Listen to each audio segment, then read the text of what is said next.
Hello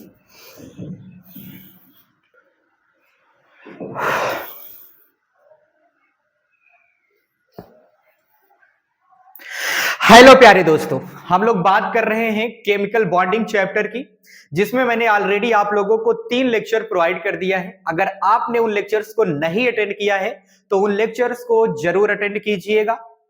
chemical bonding आपके 11th की chemistry का एक ऐसा टॉपिक है, एक ऐसा चैप्टर है जो कि आपके नीट के एग्जाम के लिए बेहद इंपॉर्टेंट है, क्योंकि ये केमिकल बॉन्डिंग के बिना आपकी केमिस्ट्री बिल्कुल अधूरी है। मैंने आपको बता रखा है पहले भी, केमिकल बॉन्डिंग से नीट के एग्जाम में क्वेश्चन 4 से 5 एवरेज क्वेश्चन पूछे जाते हैं। मैंने आपको शुरू में भी बताया था, ठीक। तो इसीलिए चैप्टर आपके नीट के एग्जाम के पॉइंट ऑफ व्यू से बेहद इंपॉर्टेंट भी है, और बिना इस चैप्टर को आप पढ़े आप किसी चैप्टर को ढंग से नहीं पढ़ सकते हो। केमिकल बॉन्डिंग, ये केमिकल बॉन्डिंग आपके पहली बात तो ऑर्गेनिक केमिस्ट्री को बूस्ट करती है, मतलब आप ऑर्गेनिक केमिस्ट्री में डिफरेंट टाइप के रिएक्शंस कराते हो। आप इनऑर्गेनिक केमिस्ट्री में ही जैसे बात कर लो कोऑर्डिनेशन कंपाउंड की, उसकी जब आप बात करते हो तो उसमें भी ये केमिकल बॉन्डिंग का चैप्टर के कुछ टॉपिक्स इन्वॉल्व रहते हैं, ठीक है। इसीलिए ये चैप्टर बेहद इंपॉर्टेंट हो जाता है आपके नीट के एग्जाम के पॉइंट ऑफ व्यू से। तो आप लोग मेक श्योर करिए कि अपने साथ कॉपी और पेन लेकर बैठें, ताकि कॉन्सेप्ट को नोट डाउन करते जाएं, ठीक। क्योंकि कॉन्सेप्ट ही आपके माइंड में सेट होने चाहिए और कॉन्सेप्ट ही आपके नोटबुक में लिखे, मतलब नोट्स में होने चाहिए, ठीक है। तो आप लोग फोकस करिएगा नोट्स को बनाने के लिए। नोट्स बनाते समय आप लोग मेरी बातों को सुनने पे फोकस कीजिएगा, और मैंने बोर्ड पे क्या लिखा है उस पे फोकस कीजिएगा, तभी आपके बेहतरीन तरीके से नोट्स बन सकते हैं, ठीक। और मेक श्योर करिएगा कि पहले आप लोग उन 3 लेक्चर्स को जरूर अटेंड करके आए, तभी ये चौथा लेक्चर आपके माइंड में समझ आएगा, माइंड में सेट हो पाएगा। क्योंकि उन 3 लेक्चर्स में हमने बेसिक बातों को किया है, कॉन्सेप्ट्स को आपको समझाया है, हाइब्रिडाइजेशन मैंने समझाया, फजांस रूल आपको समझाया है मैंने, और मैंने किस तरह से स्ट्रक्चर बनाया जाता है उसको मैंने आपको समझाया है, ठीक है। ये सारी बातें मैंने की है, कहां पे की है, मैंने ये सारी बातें की हैं उन 3 लेक्चर्स में, ठीक। उन 3 लेक्चर्स को आपको जरूर अटेंड करना है, तभी आप लोग इस लेक्चर पे मूव करिएगा, ठीक है ना। तो आज के टॉपिक में, आज के लेक्चर में हम लोग टॉपिक पढ़ने वाले हैं VSEPR थ्योरी, यानी कि वेस्पर थ्योरी जिसको बोलते हो, valence shell electron pair repulsion theory की हम लोग बात करने जा रहे हैं। यह थ्योरी बेहद इंपॉर्टेंट, इस चैप्टर की बेहद इंपॉर्टेंट टॉपिक में आता है ये थ्योरी। और इस थ्योरी के अंतर्गत, इस थ्योरी के द्वारा हम लोग किसी भी मॉलिक्यूल के शेप को बता सकते हैं, ज्योमेट्री को बता सकते हैं, और इस थ्योरी के द्वारा हम लोग मॉलिक्यूल के बॉन्ड एंगल को फाइंड आउट कर सकते हैं, ठीक है। तो आज के लेक्चर की शुरुआत होने जा रही है BSEPR थ्योरी से, valence shell electron pair repulsion theory से। मेरी कोशिश रहेगी कि इसके मैक्सिमम पोर्शन को आज के लेक्चर में ही फिनिश किया जाए। अगर कुछ पोर्शंस बच जाते हैं तो हम लोग नेक्स्ट लेक्चर में कवर अप कर लेंगे, ठीक है। चलिए ध्यान दीजिएगा, जब हम BSEPR थ्योरी की बात करते हैं, valence shell electron pair repulsion theory की बात करते हैं, तो ये हमें बताता है according to VSEPR theory we can find out geometry of molecule and shape of molecule, ठीक है। ये हमें बताता है, ये हमें क्या बताता है कि हम शेप कैसे बता सकते हैं किसी मॉलिक्यूल का, ज्योमेट्री कैसे बता सकते हैं, ठीक है। इसके द्वारा हम लोग क्या कर सकते हैं, by this theory we can predict geometry and shape of molecule, geometry and shape of molecule. इस थ्योरी के द्वारा हम किसी अणु के ज्यामितीय व्यवस्था को और उसके आकृति को पता कर सकते हैं, ठीक है ना। समझ पा रहे हो, हिंदी में भी मैंने बोल दिया। इस थ्योरी के द्वारा हम किसी मॉलिक्यूल के ज्योमेट्री और उसके शेप, ज्यामितीय व्यवस्था और उसके आकृति को पता लगा सकते हैं, ठीक है। ध्यान दीजिएगा, जब हम बात करते हैं ज्योमेट्री की, तो ज्योमेट्री क्या होती है, 3D arrangement of hybrid orbitals. Geometry तो हमें हाइब्रिड ऑर्बिटल्स के बारे में बताता है कि उसका 3D अरेंजमेंट कैसा है, ठीक है। ज्योमेट्री क्या बताती है, किसी मॉलिक्यूल में ऑर्बिटल्स का 3D अरेंजमेंट कैसा है। समझ पा रहे हो ना, किसी भी मॉलिक्यूल में ऑर्बिटल्स का, किसके ऑर्बिटल्स का, मॉलिक्यूल में एटम्स के ऑर्बिटल्स का अरेंजमेंट कैसा होता है, ये हमें ज्योमेट्री बताती है। और शेप क्या बताता है हमें, शेप बताता है कि बॉन्डेड एटम्स, जो सराउंडिंग वाले बॉन्डेड एटम्स हैं सेंट्रल एटम के साथ, उनकी व्यवस्था कैसी है 3D अरेंजमेंट में, उनकी व्यवस्था कैसी है, 3D अरेंजमेंट कैसा है, ये हमें शेप बताता है। सीधी सी बात है, फिर से समझने की कोशिश कीजिएगा। जब हम ज्योमेट्री की बात करते हैं तो ज्योमेट्री में हम लोग बात करते हैं कि किसी मॉलिक्यूल में जो एटम्स प्रेजेंट हैं उनके ऑर्बिटल्स किस तरह से व्यवस्थित हैं 3D स्पेस में। और जब हम बात करते हैं शेप की, तो शेप में जो बॉन्डेड एटम्स हैं वो किस तरह से लगे हैं 3D स्पेस में, ठीक है, वो किस तरह से लगे होते हैं, इसकी चर्चा हम लोग शेप में करते हैं। तो आपको स्क्रीनशॉट लेना है, स्क्रीनशॉट लीजिए, नोट डाउन करना है, नोट डाउन कर लीजिए।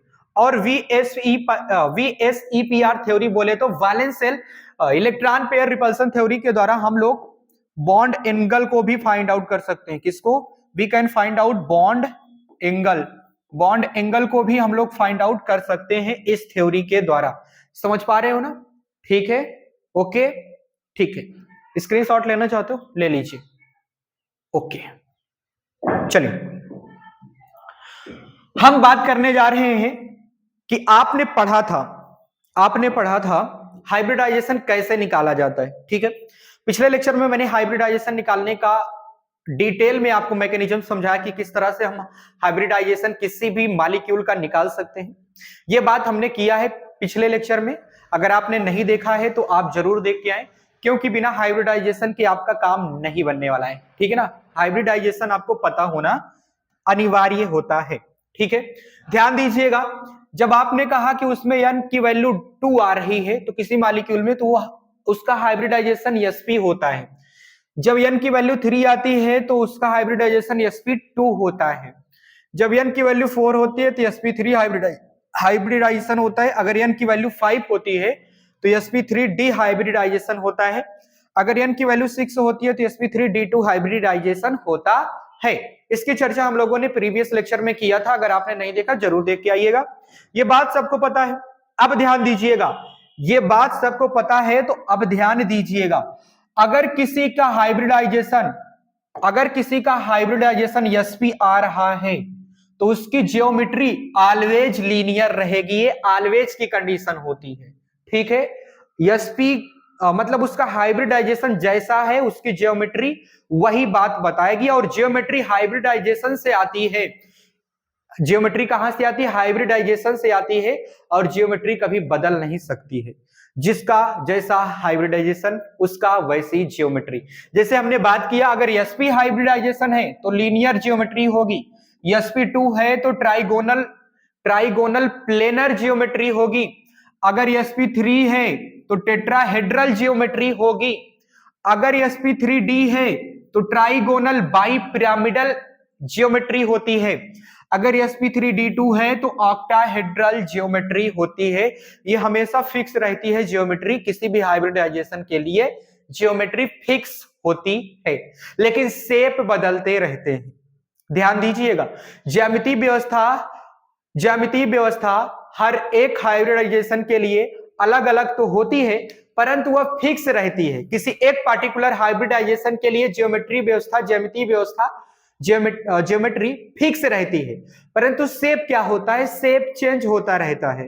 क्यों चेंज होता रहता है, कभी किसी में बॉन्ड पेयर के नंबर ज्यादा होते हैं, किसी में लोन पेयर के नंबर ज्यादा होते हैं, या फिर कहीं पर बॉन्ड पेयर ही रहता है, लोन पेयर नहीं रहता, बॉन्ड पेयर के साथ कुछ लोन पेयर आ जाते हैं। तो ऐसी कंडीशंस जब बनती हैं तो उनके शेप बदल जाते हैं, परंतु ज्योमेट्री समान रहती है। आपको स्क्रीनशॉट लेना है, स्क्रीनशॉट लीजिए, नोट डाउन करना है, पॉज करके नोट डाउन कर सकते हो। ये बेहद इंपॉर्टेंट है, ये आपको ये बातें याद रहनी चाहिए, ठीक है। जल्दी से स्क्रीनशॉट लीजिए, ओके। चलिए आगे हम लोग बात करने जा रहे हैं। ध्यान दीजिएगा, ध्यान देना, बात यह है कि हम लोग जो बेस्वर थ्योरी पढ़ रहे हैं, valence shell electron pair repulsion theory पढ़ रहे हैं, उसके पास्टुलेट्स होते हैं जिसको वक्तव्य हिंदी में बोला जाता है। पास्टुलेट्स होते हैं, उन पास्टुलेट्स की हम लोग बात कर लेते हैं। वो पास्टुलेट्स वेस्पर थ्योरी के क्या कहते हैं, ठीक है। जब हम पास्टुलेट्स की बात करते हैं वेस्पर थ्योरी के, तो फर्स्ट पास्टुलेट होता है, ये हमसे कहता है कि किसी भी मॉलिक्यूल में अगर सिर्फ बॉन्ड पेयर प्रेजेंट है, लोन पेयर नहीं है, तो उसकी ज्योमेट्री और शेप दोनों सेम रहते हैं, ठीक है। कहने की कोशिश क्या की जा रही है फर्स्ट पोस्टुलेट में, ध्यान से सुनिएगा। अगर किसी मॉलिक्यूल के पास सिर्फ बॉन्ड पेयर है, लोन पेयर नहीं है, समझाने की कोशिश करूं, ध्यान देना। तुम्हें दिया गया CH4 और एक तरफ तुम्हें दिया गया है NH3, ठीक है। अगर जब मैं इसकी बात करूंगा, CH4 में कार्बन के साथ 4 हाइड्रोजन बॉन्ड हैं। कार्बन के साथ कितने कितने हाइड्रोजन बॉन्ड बन रहे हैं, मतलब हाइड्रोजन बंध बना रहे हैं, बॉन्ड बना रहे हैं 4, ठीक है। कार्बन हो गया, इसके साथ 4 हाइड्रोजन मैं जोड़ दे रहा हूं इस तरह से, ठीक है। एक बात बताइए, कार्बन की वैलेंसी 4 होती है ना, कार्बन की वैलेंसी 4 होती है। कार्बन कितने बॉन्ड फॉर्म करेगा, कार्बन 4 कोवेलेंट बॉन्ड फॉर्म करता है, ठीक है। अब बताइए, जब 4 बॉन्ड फॉर्म कर रखा है तो इसके पास लोन पेयर बचा क्या, कोई इलेक्ट्रॉन बचा क्या, नहीं बचा ना। तो इसके पास क्या है, बॉन्ड पेयर सारे हैं लेकिन लोन पेयर कुछ नहीं है। जब तुम इसकी बात करोगे अमोनिया की, तो अमोनिया को कुछ इस तरह से मैं बना रहा हूं, ठीक है। कुछ इस तरह से जब मैं बनाऊंगा तो इसके पास लोन पेयर भी आता है, ध्यान दीजिएगा। क्यों, क्योंकि वैलेंस शेल में नाइट्रोजन के कितने इलेक्ट्रॉन्स प्रेजेंट होते हैं, 5, 3 ने बॉन्ड पेयर बना रखा, बचा कितना, 2 इलेक्ट्रॉन, बोले तो 1 लोन पेयर, 2 इलेक्ट्रॉन बोले तो 1 लोन पेयर बच रखा है, तो इसके पास लोन पेयर है। लेकिन जब तुम बात करोगे इनके ज्योमेट्री और शेप की बात करोगे, इसका हाइब्रिडाइजेशन क्या होता है, sp3 होता है। sp3 के लिए मैंने क्या बता रखा है तुम्हें ज्योमेट्री, sp3 के लिए ज्योमेट्री मैंने बताया टेट्राहेड्रल। क्या बताया है, टेट्राहेड्रल। यानी कि इसकी ज्योमेट्री, अगर हम ज्योमेट्री की बात करते हैं तो ज्योमेट्री इसकी होती है टेट्राहेड्रल, ठीक है। और इसके पास कोई लोन पेयर नहीं है, सारे के सारे बॉन्ड पेयर हैं। तो जब कोई लोन पेयर नहीं है तो इसका शेप हो जाएगा, इसका शेप भी क्या हो जाएगा भाई, इसका शेप भी टेट्राहेड्रल ही हो जाएगा, इसका शेप भी क्या हो जाएगा, टेट्राहेड्रल हो जाएगा, ठीक है। अगर इसकी मैं बात करूं तो भाई इसके पास लोन पेयर है, तो लोन पेयर के लिए तो कंडीशन लिखी नहीं गई है। क्या कह रहा है first postulate, if there is no lone pair only bond pair in any molecule, किसी भी मॉलिक्यूल के पास सिर्फ बॉन्ड पेयर है, लोन पेयर नहीं है, तो उसकी ज्योमेट्री और शेप सेम रहता है, ठीक है। ये बात कहिए, तो इसकी ज्योमेट्री और शेप सेम रहेगा, क्यों, क्योंकि इसके पास लोन पेयर नहीं है। स्क्रीनशॉट लेना चाहते हो ले लीजिए, नोट डाउन करना चाहते हो कर लीजिए, ठीक है, ओके, ठीक है। चलिए आगे बात करते हैं हम नेक्स्ट। हाँ, अब हम बात कर लेते हैं, ध्यान दीजिएगा। तुम्हें दे रखा है पोस्टुलेट नंबर सेकंड, क्या दे रखा है, पोस्टुलेट नंबर सेकंड दे रखा है।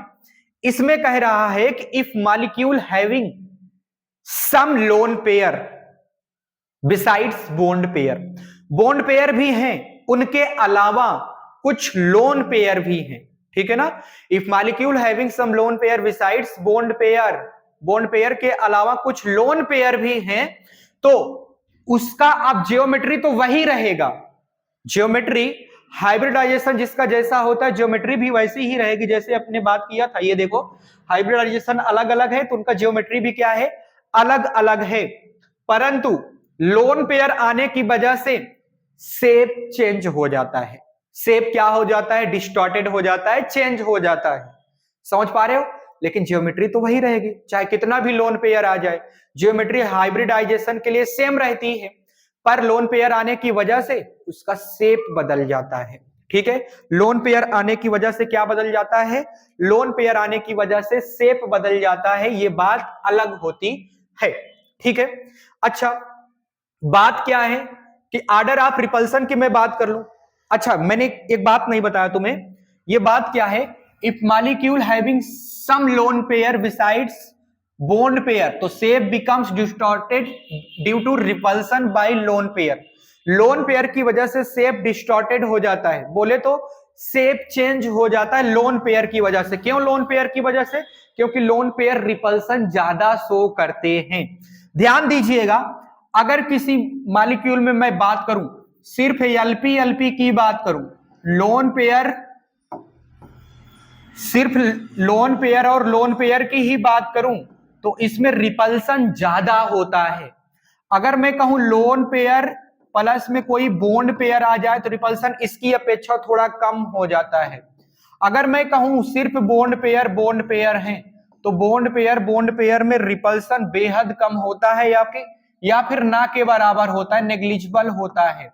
समझ पा रहे हो कि नहीं समझ पा रहे हो, रिपल्सन किस में ज्यादा होगा, लोन पेयर में, फिर रिपल्सन कम हो जाएगा लोन पेयर में, बहुत कम या नेग्लिजिबल हो जाता है बॉन्ड पेयर में। ठीक है, इसीलिए कहा गया कि लोन पेयर आने की वजह से शेप डिस्टॉर्टेड हो जाता है, क्योंकि लोन पेयर क्या शो करता है, रिपल्सन शो करता है। ठीक है, शेप बदल जाएगा लेकिन ज्योमेट्री क्या रहेगी, वही रहेगी। चलिए इसमें मैं बात करता हूं केस नंबर 1 की। किसकी बात करता हूं, केस नंबर 1, जब तुम्हें n इज इक्वल टू 2 दिया जाए, जब तुम्हें n इज इक्वल टू 2 दिया जाए, बोले तो उसका हाइब्रिडाइजेशन sp है। क्या है हाइब्रिडाइजेशन, sp है, तो उसकी ज्योमेट्री तो लीनियर थी, मैंने बताया भी था ज्योमेट्री क्या होती है sp की, लीनियर होती है, ये बात तो सबको पता है। ठीक है, ज्योमेट्री sp रहेगी, मतलब ज्योमेट्री sp की लीनियर रहेगी और शेप भी हमेशा लीनियर रहेगा। ये एक ऐसा केस होता है हाइब्रिडाइजेशन का sp वाला, जिसमें ज्योमेट्री और शेप हमेशा समान रहते हैं, क्योंकि इसमें बॉन्ड पेयर और लोन पेयर के बदलने के चांसेस नहीं रहते हैं। ठीक है, जैसे मैं बात करूं कि मुझे दिया गया है A, इसके साथ B ऐसे जुड़ा है, ये लीनियर ज्योमेट्री होती है, शेप भी इसका लीनियर रहता है। समझ पा रहे हो ना, ये केस नंबर 1 में मैंने sp हाइब्रिडाइजेशन की बात कर लिया। ठीक है, इसके बाद मैं बात करने जा रहा हूं केस नंबर 2 की। तब तक आप लोग स्क्रीनशॉट लीजिए, नोट डाउन कर लीजिए, फटाफट पॉज करके नोट डाउन कर लिया करो। ओके, चलिए आगे हम बात करते हैं, ध्यान दीजिएगा। अब कहानी है केस नंबर 2 की। केस नंबर 2 में क्या कह रहा है, केस नंबर 2 में कह रहा है कि तुम्हें हाइब्रिडाइजेशन दे रखा है sp2, बोले तो n की वैल्यू है उसमें 3, हाइब्रिडाइजेशन आ रहा है sp2। अगर sp2 हाइब्रिडाइजेशन आ रहा है तो उसमें फर्स्ट कंडीशन आपको देखना है कि जब n इज इक्वल टू 3 है, तीनों बॉन्ड पेयर में है, लोन पेयर 0 है। अगर तीनों बॉन्ड पेयर हैं, लोन पेयर 0 है, तो ज्योमेट्री और शेप दोनों सेम रहते हैं, ज्योमेट्री और शेप दोनों सेम रहते हैं, ये बात तो मैंने आपको बता रखा है। ठीक है, ठीक है ना। अच्छा, तो उसकी ज्योमेट्री तो आपने पढ़ा था ट्राइगोनल प्लेनर। क्या पढ़ा था, ट्राइगोनल प्लेनर, यानी कि n is equal to 3, hybridization sp2, trigonal planar geometry. ठीक है, अच्छा कहानी है कि इसमें ना तो मतलब सिर्फ बॉन्ड पेयर है, लोन पेयर एक भी नहीं है, तब के लिए ज्योमेट्री जो थी वही इसका शेप भी रहेगा ट्राइगोनल प्लेनर। एग्जांपल के लिए देखो BF3 बोरोन ट्राइफ्लोराइड की बात कर लेते हैं। एग्जाम्पल में अगर हम बोरोन ट्राइफ्लोराइड की बात करेंगे तो देखो क्या बोरोन के पास लोन पेयर बच रहा है, नहीं, क्योंकि बोरोन के वैलेंस शेल में कितने इलेक्ट्रॉन्स प्रेजेंट होते हैं, 3, तीनों ने बॉन्ड बना रखा है, लोन पेयर थोड़े ना है। तो इस कंडीशन में जो इसकी ज्योमेट्री है वो शेप भी समान रहेंगे, क्योंकि लोन पेयर नहीं है। लेकिन जब कहा जाए कि sp2 हाइब्रिडाइजेशन के लिए ही 2 बॉन्ड पेयर आ जाए, 3 में से 2 बॉन्ड पेयर आ जाए और एक लोन पेयर में बचा रह जाए, अगर ऐसी कंडीशन बनेगी, ठीक, अगर ऐसी कंडीशन बनेगी तो शेप कैसा हो जाएगा, वी शेप। बी शेप का मतलब देखो ऐसे उल्टा बी बना रखा है, ऐसा ही बनाकर तुम मतलब ऐसे सीधा भी कर सकते हो, कोई दिक्कत वाली बात नहीं है, ठीक है ना। शेप कैसा हो जाता है, बी शेप, ये बेहद इंपॉर्टेंट है। शेप हमेशा याद रखिएगा किसके लिए, जब लोन पेयर आ जाए तब, ठीक। शेप कैसा हो जाता है, बी शेप हो जाता है। ये आपको नोट डाउन करना है, नोट डाउन कीजिए, स्क्रीनशॉट लेना है, स्क्रीनशॉट लीजिए, ठीक है, ओके। चलिए आगे बात करने जा रहे हैं। अब कहानी है केस नंबर 3 की। कौन सी कहानी है, केस नंबर 3 की है। तो ध्यान दीजिएगा, केस नंबर 3 की जब हम बात करते हैं तो इसमें हाइब्रिडाइजेशन आ रहा है sp3। क्यों, क्योंकि n की वैल्यू हमने 4 ले रखी है, n की वैल्यू 4 है, हाइब्रिडाइजेशन sp3 है। एक बार चेक कर लेता हूं कैमरा, ठीक है, ओके। हाँ, n की वैल्यू क्या है, 4 है, हाइब्रिडाइजेशन क्या है, sp3 है। n की वैल्यू 4, हाइब्रिडाइजेशन क्या है, sp3 है। तो उस केस में फर्स्ट नंबर हम बात करेंगे कि चार के चारों बॉन्ड पेयर है, जीरो लोन पेयर है। तो जियोमेट्री और शेप क्या रहेंगे समान, वो भी क्या होगा, टेट्राहेड्रल। जियोमेट्री sp3 की क्या थी, टेट्राहेड्रल थी कि नहीं थी, sp3 की जियोमेट्री क्या थी बताओ जरा, sp3 की जियोमेट्री टेट्राहेड्रल है ना। जब भाई टेट्राहेड्रल जियोमेट्री है और इसके पास कह रहे हो कि लोन पेयर नहीं है, सारे के सारे बॉन्ड पेयर हैं, लोन पेयर जीरो है, तो उस कंडीशन में ज्योमेट्री और शेप सेम हो जाएगा कि नहीं, टेट्राहेड्रल ज्योमेट्री भी रहेगी, टेट्राहेड्रल शेप भी रहेगा। जैसे मैंने एग्जांपल में मेथेन ले लिया, CH4 ले लिया, ठीक है। देखो जरा, टेट्राहेड्रल इसकी ज्योमेट्री भी रहेगी, टेट्राहेड्रल इसका शेप भी रहेगा। क्यों, क्योंकि इसके पास लोन पेयर नहीं है, इसके पास लोन पेयर नहीं है, ओके। अच्छा, इसी में हम बात करते हैं कंडीशन की ऐसी जिसमें 3 बॉन्ड पेयर हो जाए और एक ठो लोन पेयर हो जाए, तब शेप बदल जाता है, तब शेप बदल जाएगा। अब शेप बन जाएगा ट्राइगोनल प्लेन पिरामिडल, शेप बन जाएगा ट्राइगोनल पिरामिडल। देखिए जरा, एग्जांपल में मैंने NH3 ले रखा है, हाइब्रिडाइजेशन sp3 है, बॉन्ड पेयर 3 हो गए, लोन पेयर 1 आ गया, ठीक है। इस केस में देखो जरा, इसका जो शेप होता है ज्योमेट्री से बदल जाता है। ज्योमेट्री कहती थी कि टेट्राहेड्रल होना चाहिए, ज्योमेट्री sp3 की क्या कहती है, टेट्राहेड्रल होना चाहिए, लेकिन जब लोन पेयर एक आ जाएगा तो ज्योमेट्री तो वही रहेगी, टेट्राहेड्रल ही, शेप बदल जाएगा। अब शेप हो गया ट्राइगोनल पिरामिडल। अच्छा, अगले कंडीशन की जब हम बात करते हैं कि इसमें 2 बॉन्ड पेयर आ जाए और 2 लोन पेयर भी आ जाए, 2 बॉन्ड पेयर भी आ जाए और 2 लोन पेयर भी आ जाए, तो इस कंडीशन में शेप बदल जाएगा, जो कि कोणीय हो जाता है, बेंट हो जाता है, झुका हो जाता है, मतलब झुक जाता है।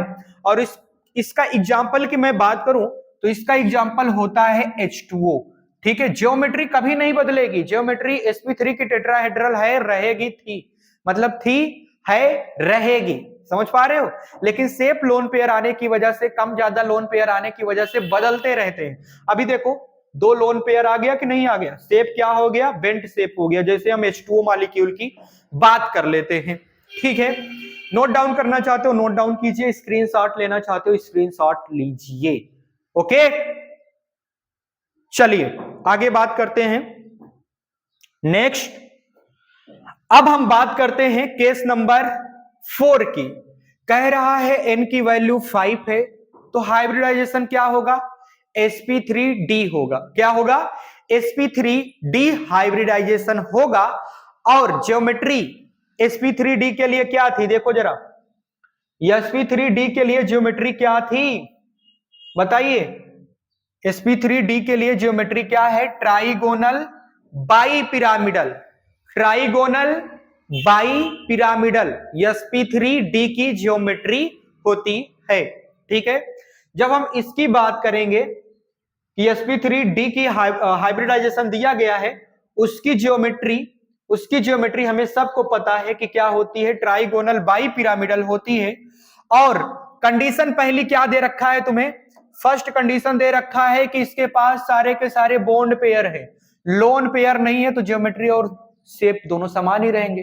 फर्स्ट पोस्टुलेट में हमने पढ़ा था ना कि अगर कोई लोन पेयर नहीं है, सारे बॉन्ड पेयर हैं, तो ज्योमेट्री और शेप समान रहते हैं। तो ट्राइगोनल प्लेन बाई पिरामिडल, इसकी ज्योमेट्री भी होगी और इसका शेप भी होगा।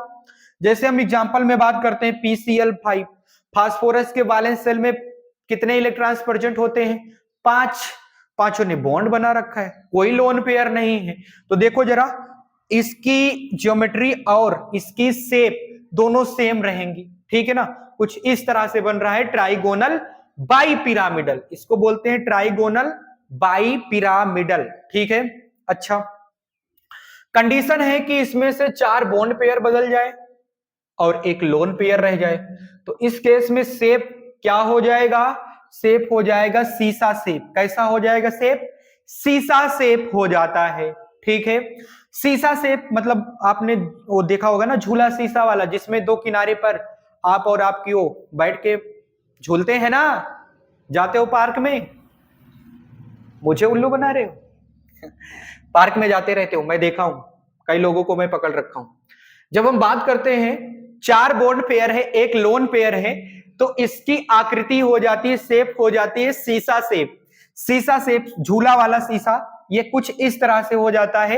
एग्जाम्पल के तौर पे आप SF4 की बात कर सकते हो। सल्फर के वैलेंस शेल में 6 इलेक्ट्रॉन होते हैं, 4 ने बॉन्ड बना रखा है, और एक लोन पेयर बोले तो 2 इलेक्ट्रॉन लोन पेयर की फॉर्म में है, ठीक है। तो ये देखो सीसा फॉर्म, इसका शेप बन गया ना सल्फर टेट्राफ्लोराइड का। नोट डाउन करना चाहते हो नोट डाउन कीजिए, स्क्रीनशॉट लेना चाहते हो स्क्रीनशॉट लीजिए। बेहतरीन तरीके से मैंने इसको लिखा है, और इस तरह से मैंने लिखा है कि आपको आसानी से समझ आ सके, ठीक है। ओके, हाँ, हम लोग बात कर लेते हैं। कंडीशन दे रखी है इसी sp3 की कि 3 बॉन्ड पेयर आ जाए और 2 लोन पेयर आ जाए। और एक बात याद रखिएगा, अब इससे आगे कंडीशन नहीं जा पाएगी। क्यों? क्योंकि लोन पेयर बॉन्ड पेयर से ज्यादा नहीं हो सकते हैं। बराबर हो सकता है बॉन्ड पेयर के लोन पेयर, पर लोन पेयर बॉन्ड पेयर से ज्यादा नहीं हो सकता है। तो इसके आगे मुझे कहानी नहीं ले जानी है, बस यहीं तक, ठीक है। अगर तुम कहे तो 3 बॉन्ड लोन पेयर आ जाए, 2 बॉन्ड पेयर आ जाए, तो ऐसी कंडीशन कभी नहीं बनती। समझ पा रहे हो कि नहीं समझ पा रहे हो? तो अभी देखो जरा, 3 बॉन्ड पेयर है, 2 लोन पेयर है, तो शेप अब हो जाएगा टी शेप। कैसा हो जाएगा?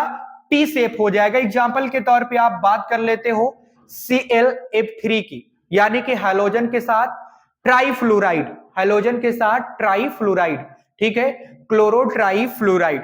इस केस में देखो जरा, क्लोरीन के वैलेंस शेल में 7 इलेक्ट्रॉन होते हैं, 3 ने बॉन्ड फॉर्म कर रखा है फ्लोरीन के साथ, और 4 ने 2 लोन पेयर की फॉर्म में प्रेजेंट है। तो ये टी शेप होता है। कैसा होता है? टी शेप होता है, ठीक है। आपने नोट डाउन करना है, नोट डाउन कीजिए, स्क्रीनशॉट लेना है स्क्रीनशॉट लीजिए, पॉज करके लिख लिया करो, ठीक है। लिखना जरूरी है, मैं बेहतरीन तरीके से लिखा हूं, आपको बिंदास तरीके से नोट्स भी दे रहा हूं कि आप लोग रुक रुक के लिख लिया करो, ठीक है ना। क्योंकि मैं जब ये चैप्टर खत्म हो जाएंगे, मतलब ये वाला चैप्टर खत्म होगा, तो इसके जस्ट बाद मैं क्वेश्चन करा दूंगा। कहोगे कि सर आप पहले भी बोले थे, नहीं करा पाया, कुछ तबीयत मेरी खराब थी इसीलिए मैं नहीं करा पाया। पर मैं 1-2 दिन में आप लोगों के लिए, जो मैंने आपका एक चैप्टर खत्म किया है, कौन सा?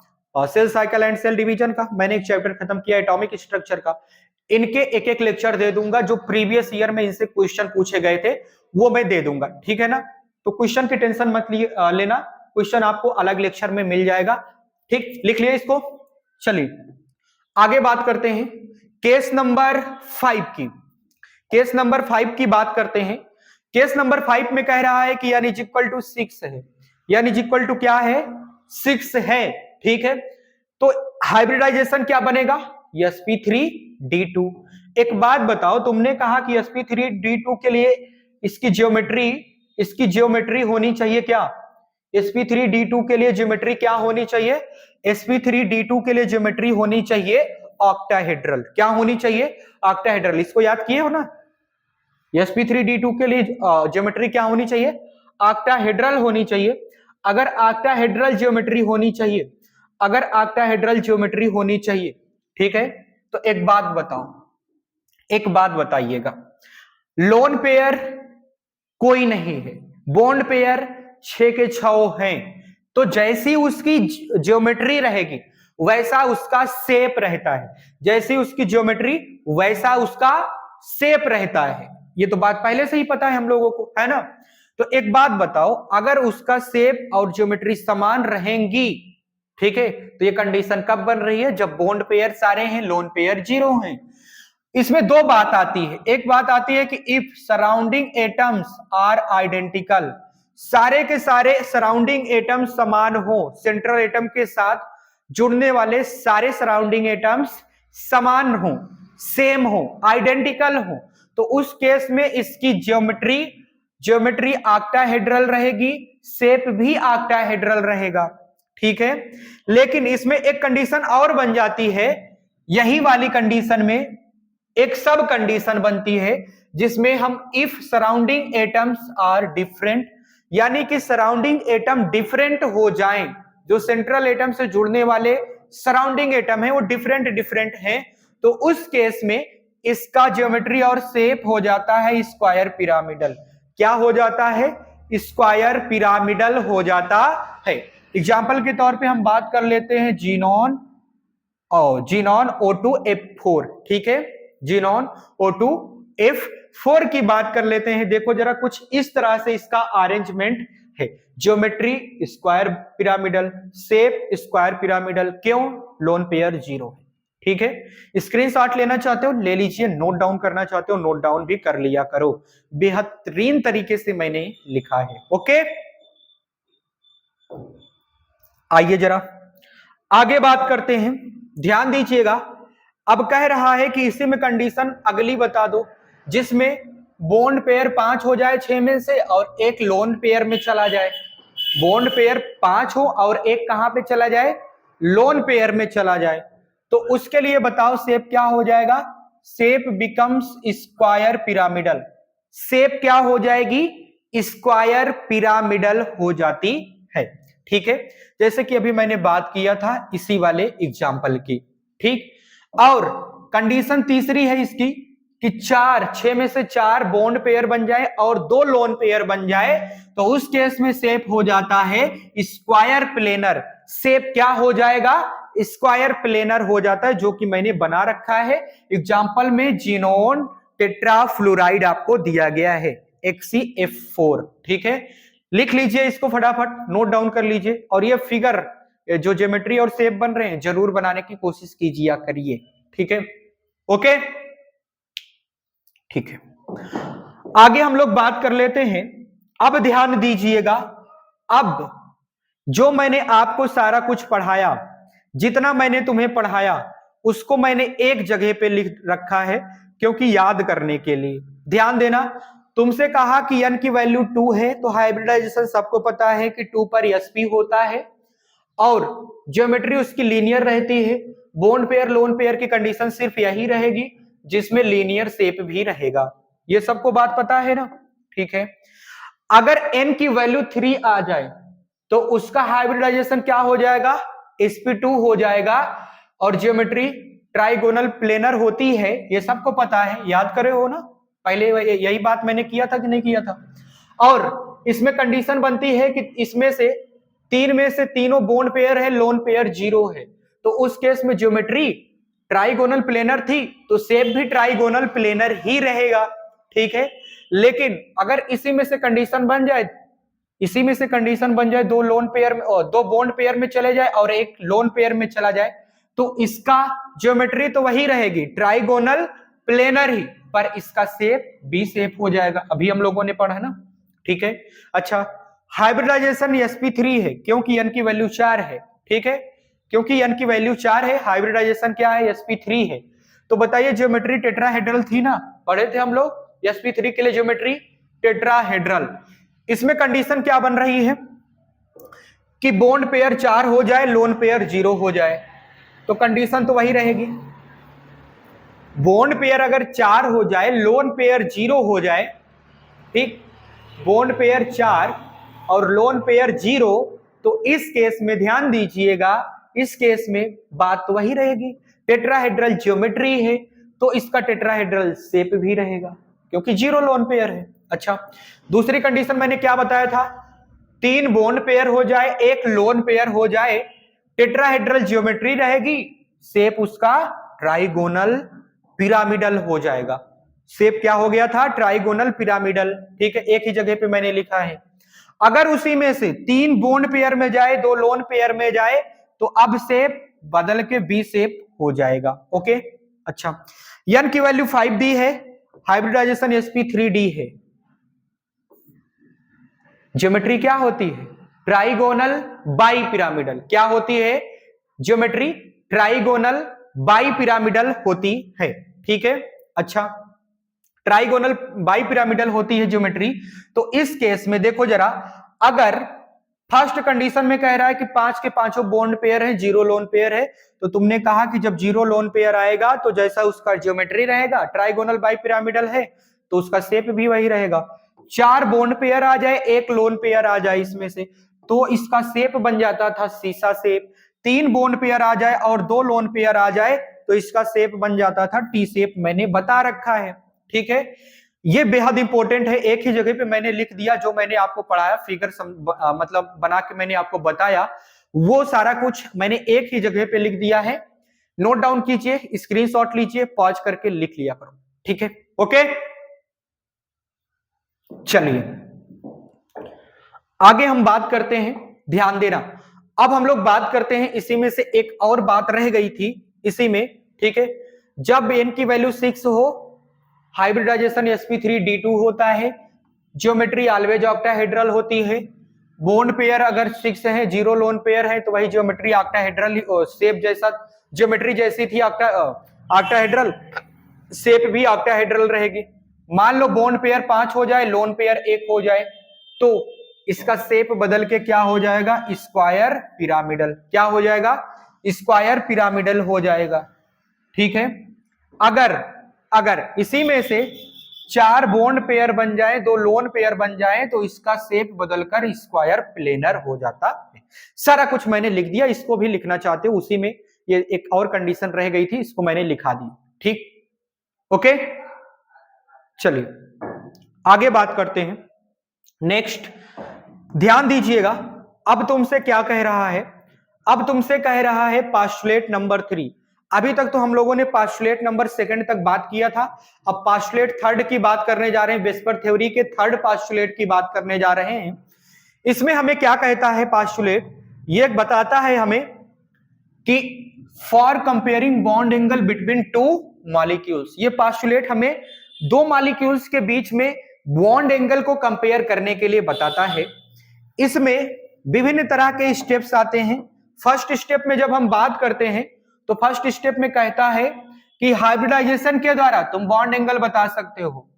हाइब्रिडाइजेशन के द्वारा तुम बॉन्ड एंगल बता सकते हो। अगर sp है तो बॉन्ड एंगल ज्यादा, sp2 हाइब्रिडाइजेशन है तो बॉन्ड एंगल कम, sp3 है तो और भी कम, sp3d है तो और भी कम, sp3d2 है तो और भी कम। सबसे ज्यादा बॉन्ड एंगल किसमें? sp वाले की बॉन्ड एंगल ज्यादा। ठीक है ना, हाइब्रिडाइजेशन से कंपेयर कर सकते हो कि किसका बॉन्ड एंगल ज्यादा होगा, ये बात पता होनी चाहिए। सेकेंड स्टेप, अगर दोनों का हाइब्रिडाइजेशन समान आ जाए, आपको 2 मॉलिक्यूल दिया गया है कंपेयर करने के लिए बॉन्ड एंगल, आप देख रहे हो कि दोनों का हाइब्रिडाइजेशन समान आ रहा है, तो जब भाई दोनों का हाइब्रिडाइजेशन समान आएगा, तो उस केस में तुम्हें यह चेक करना होगा कि किसके पास लोन पेयर है।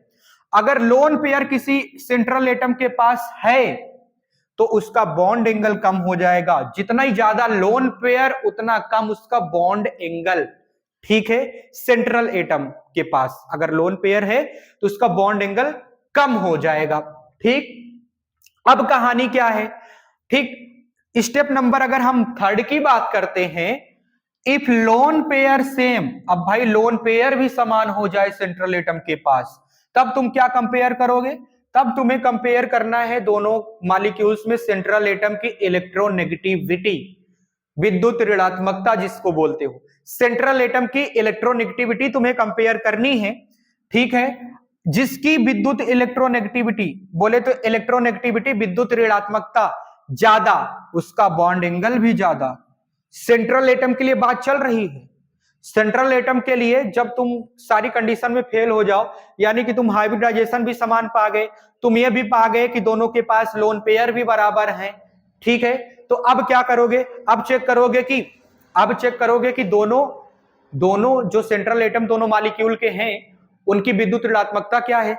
अगर किसी सेंट्रल एटम की विद्युत ऋणात्मकता इलेक्ट्रोनेगेटिविटी ज्यादा आ गई तो उसके पास बॉन्ड एंगल भी ज्यादा रहेगा। ठीक है, ये थर्ड स्टेप है। ओके, लिख लो फटाफट। तो एक और स्टेप रह गया, उसको मैं बता देता हूं, नोट डाउन कर लीजिए, पॉज करके नोट डाउन कर लिया करो। ठीक है, ओके। एक अगला स्टेप है, इस स्टेप में क्या कहा जा रहा है, इस स्टेप में कह रहा है कि भाई अब सेंट्रल एटम सेम हो जाए, यानी कि दोनों की इलेक्ट्रोनेगेटिविटी सेम हो जाए, दोनों मॉलिक्यूल में जो सेंट्रल एटम है वो सेम हो जाए। भाई सेम एटम्स की इलेक्ट्रोनेगेटिविटी सेम होती है कि नहीं होती है? होती है ना। तब तुम्हें कंपेयर करना है electronegativity of surrounding atoms, surrounding atoms की इलेक्ट्रोनेगेटिविटी अब कंपेयर करनी है। ठीक है ना, अब सेंट्रल वाले की नहीं, अब जो बाहर बाहर ऐसे घिरे हुए हैं उन एटम्स की इलेक्ट्रोनेगेटिविटी कंपेयर करनी है। आपने कंपेयर किया इलेक्ट्रोनेगेटिविटी ऑफ सराउंडिंग एटम्स, अगर सराउंडिंग एटम्स की इलेक्ट्रोनेगेटिविटी ज्यादा आई तो उस केस में बॉन्ड एंगल कम हो जाएगा। सेंट्रल एटम की इलेक्ट्रोनेगेटिविटी ज्यादा थी तो बॉन्ड एंगल ज्यादा हो रहा था, लेकिन सराउंडिंग एटम की इलेक्ट्रोनेगेटिविटी अगर ज्यादा हो जाए तो बॉन्ड एंगल कम हो जाता है। ठीक है, लिख लीजिए फटाफट, इसको नोट डाउन कर लीजिए। ओके, ठीक है, चलिए आगे हम लोग बात करते हैं। ध्यान दीजिएगा, एकदम छोटे बच्चों के जैसे मैं आपको पढ़ा रहा हूं। ठीक, अगर फिर भी कहते हो नहीं समझ में आ रहा है तो बहुत बुरी बात है। और इतने आसान लैंग्वेज में, एकदम सिंपल लैंग्वेज में मैंने लिख रखा है कि तुरंत पढ़ो तुरंत समझ में आ जाए। ठीक है ना, जिनके जो एग्जांपल्स हो रहे हैं मैं उनके सारे एग्जांपल्स भी करा रहा हूं, एग्जांपल्स भी लिख रहा हूं। ठीक, ओके। अच्छा, अब बात है कि how to calculate total number of bond angles. ठीक है, हम किस तरह से बॉन्ड एंगल के टोटल नंबर्स को कैलकुलेट कर सकते हैं। भाई हमने सारा कुछ पढ़ा, अब बात यह होती है कि कोई मॉलिक्यूल कितना बॉन्ड एंगल बना सकता है, कितने तरह का बॉन्ड एंगल बना सकता है, उसकी चर्चा अगर हम करेंगे तो नंबर ऑफ बॉन्ड एंगल्स के लिए तुम्हें क्या लिखना पड़ेगा, फैक्टोरियल n बटे 2 into factorial n minus 2, factorial n बटे 2 इंटू फैक्टोरियल n माइनस 2। ठीक है, n क्या है, n होता है नंबर ऑफ सराउंडिंग एटम्स कितने हैं। अब ये फैक्टोरियल क्या बोला है भाई, फैक्टोरियल बताता है कि जो आपको संख्या दी गई है, जो नंबर दिया गया है, उस नंबर को जहां तक है उसको लेकर ऐसे गुणा करते चले आओ एक तक, उस नंबर को एक तक गुणा कर जाओ, उसको फैक्टोरियल बोला जाता है। जैसे मैं बात करूं CH4 दिया गया है, ठीक है, CH4 में n कितना है, 4 है। तो इसमें बॉन्ड एंगल की जब हम बात करते हैं, कितने तरह के बॉन्ड एंगल बना सकता है, नंबर ऑफ बॉन्ड एंगल, कितना तरह के बॉन्ड एंगल बना सकता है, तो यानी यहां पे 4 है तो 4 के लिए फैक्टोरियल लिखोगे 4 इंटू 3 इंटू 2 इंटू 1, ये लिखोगे, बटे 2 तो पहले से है इंटू में factorial n minus 2, factorial n minus 2 का मतलब क्या हुआ, n तुम्हें क्या दिया है 4, 4 में से 2 घटा दो बचेगा 2, तो क्या हो जाएगा 2 इंटू 1, ये बचेगा कि नहीं बचेगा, बचेगा ना। अब इसको सॉल्व कर लेते हैं, अब इसको हम सॉल्व कर लेते हैं। ठीक है, मल्टीप्लाई में एक 2 निपट लिया, 1 से 1 तो निपट ही जाएगा, ये तो बात ही क्या ही बात है, 2 से ये जाएगा 2 बार, है ना, तो बचेगा क्या, इसमें आंसर आएगा 2 तिहाई 6, कितना आया 6। इसमें नंबर ऑफ बॉन्ड एंगल्स कितने आ रहे हैं, 6 आ रहे हैं, देख लो कैलकुलेट कर लीजिएगा।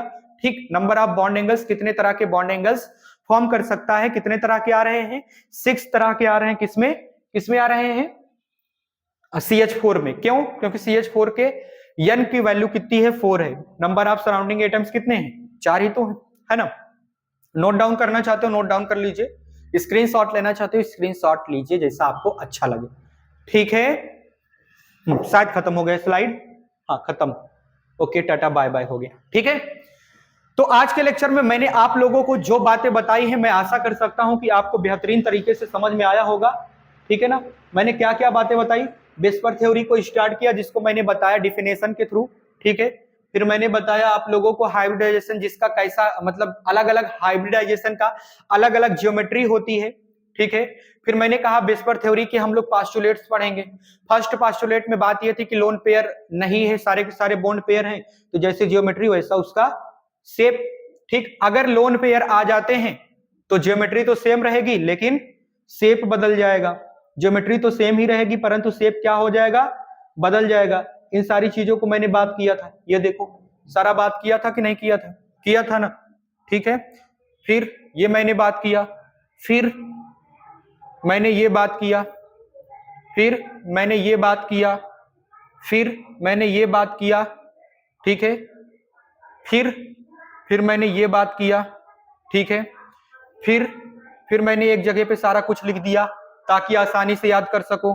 फिर मैंने मतलब ये एक ही जगह पे मैंने सारा कुछ लिखा था, ठीक। फिर मैंने तुम लोगों को पास्टुलेट नंबर 3 की बात की कि थर्ड पास्टुलेट में हम किस तरह से बॉन्ड एंगल को कंपेयर कर सकते हैं दो मॉलिक्यूल्स के बीच में। दो मॉलिक्यूल्स में हम बॉन्ड एंगल्स को कैसे कंपेयर कर सकते हैं, उसके लिए 4 स्टेप्स लगे हैं, ठीक है। मैंने बताया 4 के चारों स्टेप्स को, ये भी है लास्ट वाला स्टेप, मैंने सारा कुछ बताया ना। अब बात ये थी कि हम किस तरह से किसी मॉलिक्यूल में ये पता कर सकते हैं कि कितने तरह के बॉन्ड एंगल्स फॉर्म हो रहे हैं। तो बॉन्ड एंगल्स बताने के लिए कितने तरह के हैं, तो उसके लिए हमें क्या करना पड़ेगा, फैक्टोरियल n अपान में 2 इंटू फैक्टोरियल n माइनस 2, ठीक है। n क्या है, नंबर ऑफ सराउंडिंग एटम्स, उसका मैंने एक एग्जांपल भी करा दिया, ठीक है ना। तो आज के लेक्चर में मैंने ये सारी बातें की हैं। मैं आशा कर सकता हूं कि आपको बेहतरीन तरीके से समझ आया होगा, अगर आपने समझने की कोशिश की होगी तभी, ठीक है ना। और बेहतरीन तरीके से मेरा हमेशा से प्रयास रहता है कि आप लोगों को समझाया जाए, आगे भी बेहतरीन तरीके से समझाने का प्रयास रहेगा। बस आप लोगों को हमारे साथ जुड़े रहना है, चैनल को सब्सक्राइब करना है LWR 24x7 को, ठीक है। दोस्तों के साथ जरूर शेयर करना है, क्योंकि आपके दोस्त आपके भरोसे बैठे हैं। क्यों? क्योंकि दोस्ती का फर्ज निभाना आप लोग जानते हो, तभी तो दोस्ती रखते हो, ठीक है ना। इसीलिए दोस्तों के साथ भी शेयर करो। अगर आपका भला हो रहा है तो दोस्तों का भी भला होना चाहिए, है ना। क्योंकि भाई अगर हम कुछ फायदा उठा रहे हैं तो कम से कम अपने दोस्तों को भी तो बता दें। एक जगह पे तो शेयरिंग नहीं कर सकते हो, मुझे वो पता है कि कहां पे शेयर नहीं कर सकते हो, ठीक, पर यहां तो शेयर कर सकते हो ना भाई। आप अगर फायदा उठा रहे हो, पढ़ाई कर रहे हो अच्छे से, तो आप अपने दोस्तों को भी बता सकते हो, वो भी अच्छे से पढ़ाई करें, इधर उधर ना भटके, ठीक है ना। तो आप लोगों के लिए मैं बेहतरीन तरीके से आपको कोर क्वालिटी एजुकेशन प्रोवाइड करता रहूंगा जब तक है मुझ पे दम, ठीक है। बाकी बात की बात देखी जाएगी, है कि नहीं, है ना। तो आप लोग अपने चैनल को जरूर सब्सक्राइब कीजिए LWR 24x7। आज के लेक्चर में आपको बहुत मजा आया होगा, आई होप आपको बेहतरीन तरीके से समझ में आया होगा। मिलता हूं आप लोगों से नेक्स्ट लेक्चर में, तब तक के लिए आप सभी को बाय।